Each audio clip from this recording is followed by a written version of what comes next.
आज का युवा जीवन में चारों ओर से निराशाओं से घिरा हुआ है। ऐसे में स्वामी विवेकानंद के विचार ही उसको कर्म करने के लिए उत्साहित कर सकते हैं।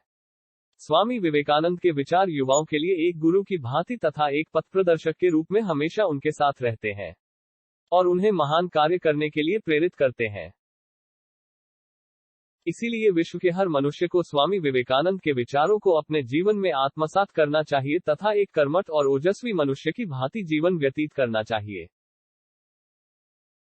यदि परिस्थितियों पर आपकी मजबूत पकड़ है तो जहर उगलने वाला भी आपका कुछ नहीं बिगाड़ सकता।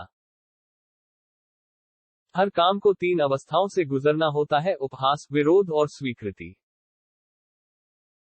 अनेक देशों में भ्रमण करने के पश्चात मैं इस निष्कर्ष पर पहुंचा हूं कि संगठन के बिना संसार में कोई भी महान एवं स्थायी कार्य नहीं किया जा सकता।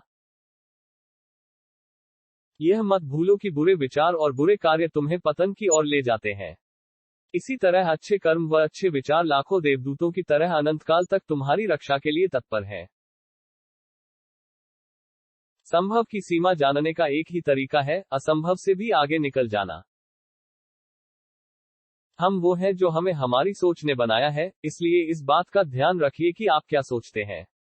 शब्द गौण है, विचार रहते हैं, वे दूर तक यात्रा करते हैं। हमें ऐसी शिक्षा चाहिए जिससे चरित्र का निर्माण हो, मन की शक्ति बढ़े, बुद्धि का विकास हो और मनुष्य अपने पैर पर खड़ा हो सके। तुम्हें कोई पढ़ा नहीं सकता, कोई आध्यात्मिक नहीं बना सकता।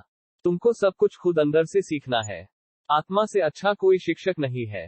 आपकी अपनी आत्मा के अलावा कोई दूसरा आध्यात्मिक गुरु नहीं है। अनुभव ही आपका सर्वोत्तम शिक्षक है। जब तक जीवन है सीखते रहो। किसी की निंदा ना करें। अगर आप मदद के लिए हाथ बढ़ा सकते हैं तो जरूर बढ़ाएं। अगर नहीं बढ़ा सकते तो अपने हाथ जोड़िए, अपने भाइयों को आशीर्वाद दीजिए और उन्हें उनके मार्ग पे जाने दीजिए। मस्तिष्क की शक्तियां सूर्य की किरणों के समान है। जब वो केंद्रित होती हैं, चमक उठती है। जितना हम दूसरों के साथ अच्छा करते हैं उतना ही हमारा हृदय पवित्र हो जाता है और भगवान उसमें बसता है। दिन रात अपने मस्तिष्क को उच्च कोटि के विचारों से भरो। जो फल प्राप्त होगा वह निश्चित ही अनोखा होगा। आप अपने को जैसा सोचेंगे, आप वैसे ही बन जाएंगे।